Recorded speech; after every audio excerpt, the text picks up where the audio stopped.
Well, hello everybody, and welcome back to the channel today. Hey, I just want to drop a quick video. We have a new developer diary on special projects today. Yes, special projects, wonder weapons, and all sorts of crazy shenanigans that we can get up to in the new DLC Go to Damaron. So, let's go ahead and dig into this thing and see what we've got here. So, looks like special projects are going to be similar to probably the espionage path is what it kind of looks like. But if we come down here, well, we will have a new kind of focus here when we go into our construction tree. So we'll have experimental facilities that we can construct, and we have naval, physics, avionics, and land warfare. It looks like. So we'll have to build these facilities, but once we build these facilities, we can then assign staff to them to conduct research on special projects. So you can see again, we do have advanced physics facility here. That's your nuclear tech. Naval engineering facility. So I wonder if that's going to be, your super battleships, super carriers, maybe. Wow, can you imagine nuclear powered, ships in 1942 or something? That would be crazy.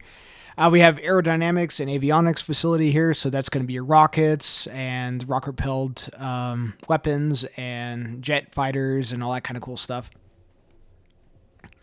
We have the land warfare facility, which is your tank and artillery related projects. So that's where we'll be able to develop those really cool land cruiser tanks that you've seen on the cover for the DLC.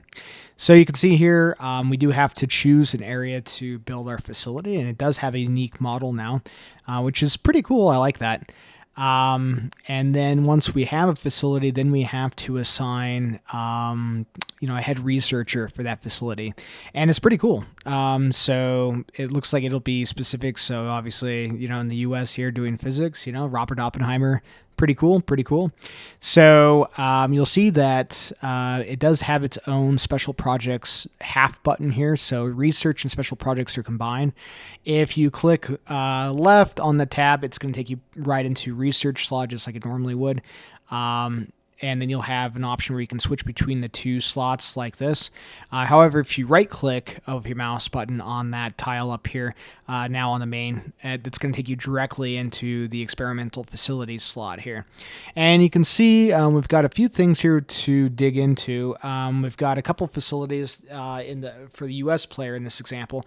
Got a naval engineering facility in Maryland, guy assigned, and it looks like this is a placeholder for a trait. But it looks like you do need to have at least one research point in whatever facility that you choose this person. So in a lot of ways, like we have spies for espionage, we'll have special scientists now, and they'll have special abilities, and they'll probably be able to level up, which is pretty cool. And you can see here, even if they're not working on any experimental tech or breakthroughs or whatever, they are generating a small amount of breakthrough progress points here that will continuously add to your breakthroughs here. And I don't know if you need a certain number of breakthroughs before you can start an experimental tech. Maybe you do, maybe you don't.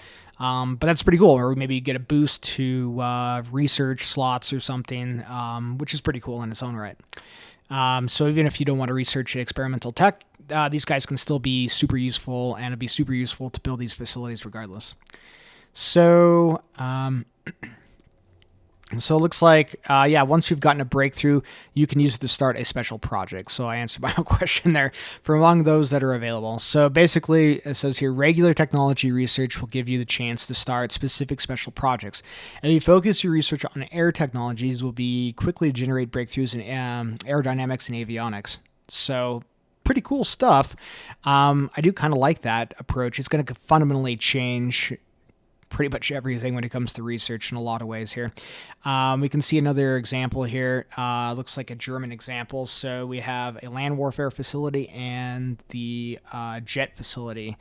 And so you can see right here, they're highlighting here, getting a boost to research breakthroughs, and that's going to boost the research to those techs. So it's pretty cool stuff. Okay, so researching air text generation is the majority of the breakthrough progress here, but Heinrich Folke helps as well. So yeah, so doing your normal research is adding to the breakthroughs as well as your researcher leading that facility, which is cool. I like that kind of synergy that has going on there. So now we do have prototyping here. So we can, I guess, with enough breakthroughs, we can put some prototypes into research here. So in this example, we have the super heavy howitzer, which is pretty cool. I don't know, this thing looks badass. So it's major events 5, prototype output.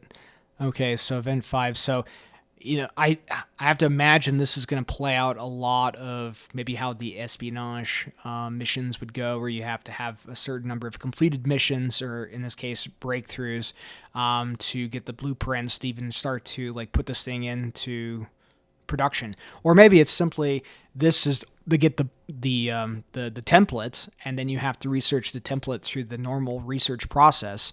And then only then you can put it into production. I don't really know, but I do kind of like that. So, yeah, so researching a special project, as is mentioned in the beginning, a bit of an investment. First, you need to have or build the experimental facility of the appropriate specifications. So the project can also take time, which cannot do anything in this facility. So in addition, the facility needs to be hooked onto the supply network. Okay, now that's interesting. That's interesting. It makes sense. But it looks like you will need to connect your rail lines to this facility so they can get the resources it needs, or be on a naval base or a supply depot. So either one of those. Interesting. So let's take a look here. Firepower is what we go for here. So I do kind of like this. The super heavy howitzer. Production cost 15%. Wow. Soft attack 7. Collateral. Wow. Okay. Yeah. So pretty cool stuff. Completing a special project. When project completion reaches 100%, the project finishes, and you get whatever you get from completing it. So okay. So cool. They might not need to actually then research it as well. So this could be a new piece of equipment that could be produced, a new building that you can build. Ooh, a new building. Listen to that. There's also a hint at some new buildings down below here, but we'll get that in a second here. Or something else. So usually you'll get something more tangible as well. A couple examples. You get the nuclear reactor special project. So obviously that makes sense. So now you'll need to go through the special projects to even be able to build that building to enrich that uranium to get the bomb, right? That makes sense to me. And then another example we have here is the super heavy railway gun. So railway guns, I don't know how many people actually build the darn things. I can count on one hand how many times I've built it in a game. So I don't find them all that useful, but it looks like they're taking those away from the supply tab, and you're going to need to research it through a land research facility to get the super heavy gun project. But it looks like there are going to be some other super heavy railway guns that are new to the DLCs, so stay tuned for that. And then also, obviously, other projects like rocketry, that sort of thing, the V1 project, so that makes sense. So capturing experimental facilities. If you manage to capture an enemy facility with an ongoing project, you will not only get to keep that facility, but also earn some progress in that project. Now that is cool. If you have it unlocked and it is not already completed. So additionally, you will gain some breakthrough progress in the field related to the specifications. So pretty cool. It also behoove you to make sure that you build your experimental facilities as far back in your country as possible, and the most defensible spot as possible, right? So I mean, if you're playing as the US, I mean, you can really build it whatever. It's extremely unlikely you would ever have to worry about naval invasions, but if you're playing as the Soviet Union or Germany or heck, even France or something, you're going to need to be more strategic on where you place those facilities, because once you place it, it's placed. So I don't know if you can destroy the facility and build a new one, probably, but it's an interesting question. Scientist. So again, an experimental facility needs a scientist leading the work. Makes sense. All major powers and some minor countries start with historical scientists, and all countries can recruit more if needed. So very similar to the espionage mechanic. Scientists have a skill level related to the field in which they work. Some may have to work more than one. The skill level affects how long prototype iterations take, thus how long the projects will take to complete. Makes sense. Skill level also affects the previously mentioned basic research. When involved in basic research, the scientists will generate progress towards a new breakthrough as described above. And the amount generated depends on the skill level of the scientist. Oh, interesting. So again, it's that synergy of helping out your normal research while also working on an experimental project. So that's really cool. And it said it's worth mentioning that a scientist is a new character role. And as such, all the old nuclear/rocket theorists, along with a few other relevant scientists and engineers previously represented as advisors, have now become scientists instead. Okay, so you won't be able to choose them as advisors. I don't think that's a big loss, honestly. I mean, that's fine. That's kind of the role they were already, serving, but this is going to be more interesting. So you can see here, German scientist here that you could recruit from. So there's there's Werner. All right, so all right, as a scientist, if a level 1 on any specification can work on those projects. Okay, so yeah, you can see here. So this is like avionics, aerodynamics and avionics. So these scientists have 3, 2, and so far, but they would need at least 1 point in that field to be chosen to lead that facility. That makes sense. Okay, so the projects themselves, the expansion comes with a decent number of special projects. There are, of course, projects allow you to do your own Manhattan project and take it even further. Interesting. Are we talking like hydrogen bomb stuff, ICBMs? There are various rocket products that can develop the V1 flying bomb as well as the V2 ballistic missile done historically. And then we get into the more fantastical stuff. We've included some slightly fantastic special projects that were perceived, stated during the era. Yeah, I can imagine the crazy Nazi projects of the time, like Project Habakkuk. I don't know if I'm pronouncing that correctly. The British ice carrier project. So, yeah, I heard something about that. So, making an aircraft carrier out of ice, which is insane to me. Like the whole carrier would be ice. Yeah. So that is interesting. If you could do that, I don't even know how that would play out, but heck, I'd have to build one. Or the Rata project, the German mega tank. Yeah, so like the Land Cruiser tank that we've seen on the cover of DLC. As well as we've tried to stay on the feasible side of things, some of these might not be very efficient on their early stages, but might become more powerful and viable if you research further technologies. Yeah, like a very super heavy tank, probably not going to be very good, but at least initially. So, so we have super heavy howitzers, parasites, and mothership aircraft. Interesting. What in the world is that? Are we talking like tactical blimps with like planes that come out of them or something? The Land Cruiser tank, which is basically a land battleship with a bunch of naval turrets all over it, which is pretty badass. I'm going to build that first time. Early helicopters. Cool. I believe the Germans did have an early helicopter, and I think the Americans and maybe the Brits as well at the very end of the war, but I can't imagine they would be combat capable. I'm thinking that you would maybe utilize them as like a helicopter recon unit, like a support unit or a support company that you could attach. Now that could be pretty interesting. Obviously the ice carrier. And it looks like they've also moved the flamethrower tank. So you're not going to be able to do the flamethrower tank meta anymore. It looks like you're going to have to research that at a particular facility to get that tech. Earth Shaker Bomb. I'll have to come back to that. Anechoic tiles. So special tiles that go on the hull of a naval vessel, perhaps that resist torpedo damage or something. Or a building like the nuclear reactor in V3 facilities. Interesting. So here's an example of some of those projects. We've got a cruiser submarine, long distance sub, Midget submarine. Now that's interesting. So from the video, they stated that a number of projects that were specific to nations have now been opened up, like midget submarines. So that would be something that if you develop in your facility, you could get yourself. Air independent propulsion. Now that's cool. I wonder if that's maybe related to like subtech or something, or, for surface detection. I don't really know. Now this right here, this is very cool.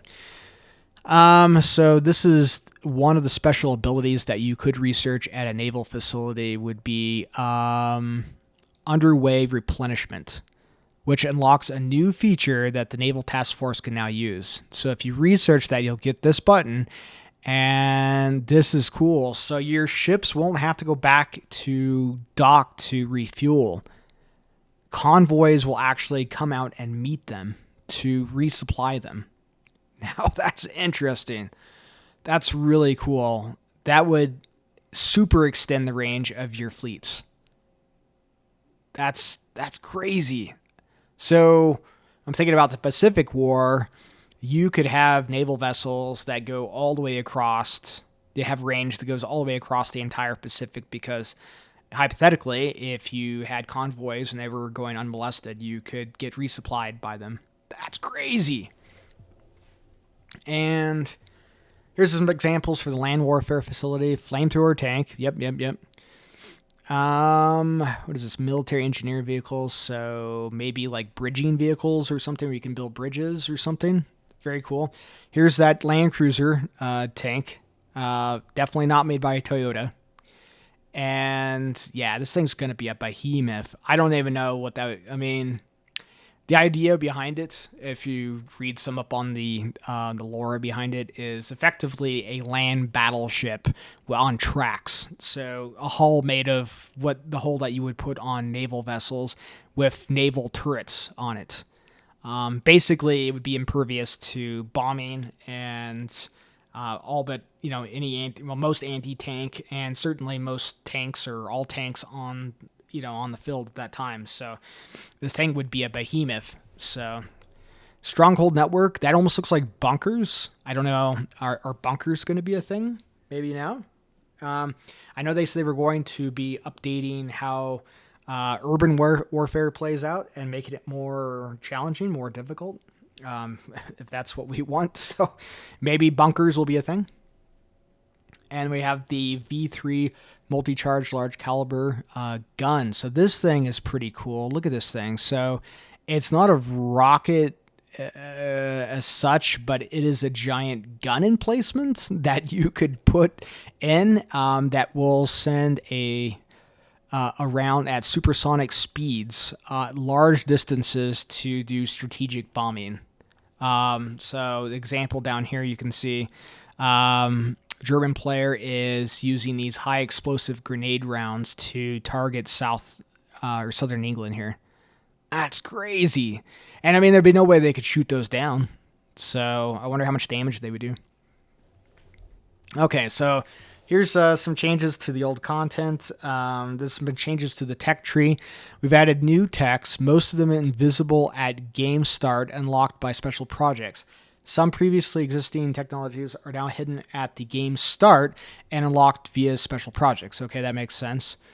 Obviously, the V2 and the Manhattan projects, rockets and nukes. Flamethrower tanks are no longer unlocked by Engineers 2. Yeah, that's what we suspected. So yeah, you're no longer, boys, going to be able to get that on Engineer 2, unfortunately.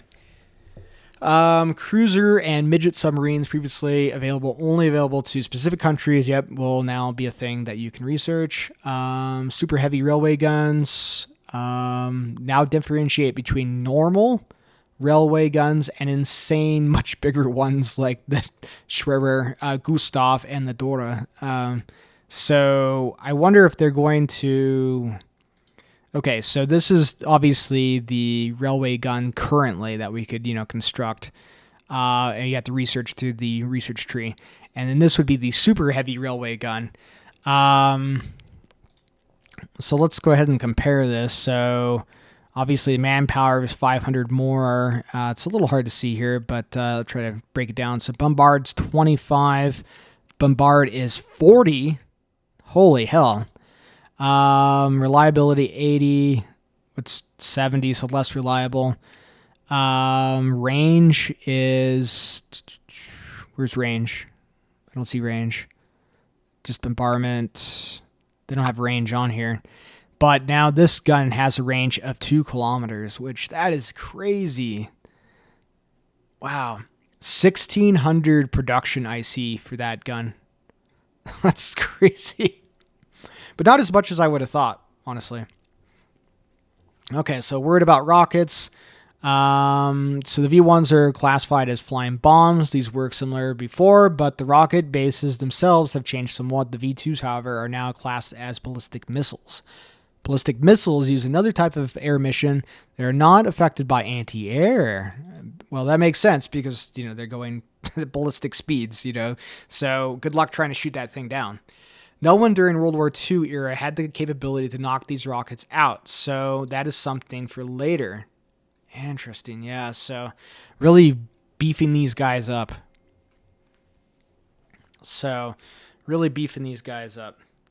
And it looks like, oh yes, you'll have to actually produce rockets now. They're no longer constructed by rocket sites. Okay. Yeah, that did seem a little weird. I thought, at the time, that you'd have to do that, but it is what it is. So, and then, so rockets have maybe been boosted, and now you have to build them individually, which, that makes sense. That's totally fine. Pretty cool, guys. Pretty cool. And this is just kind of the tip of the iceberg on special projects, but I am liking what I've seen here so far with Götterdämmerung. I hope you all have as well. I don't want to be too hyperbolic, but I do think this might be the most substantive, DLC they've dropped maybe ever, honestly. Yeah, and certainly for a very, very long time. So this is going to fundamentally change the game. And when you check out the video, which I'll also link for the special projects in the description of this, you'll see that dams are a thing. So there's going to be some new buildings. So dams are going to be a thing we're going to have to worry about and we're going to have to utilize. I don't know if electricity is going to be becoming a thing now, along with our supply network, like trains and trucks and everything else. Wow, I don't know, but look forward to that. So anyways, I just want to get my quick thoughts out on this new developer diary. I hope you guys enjoyed today's content. I'm going to be back here really soon, the next few days with more developer diaries as they drop, as well as new HOI content. So if you haven't done so already, consider subbing to the channel so you don't miss out. Anyways, I've been Greg the Gamer. Hope you guys have a great day, and I'll be back with you soon. Take care.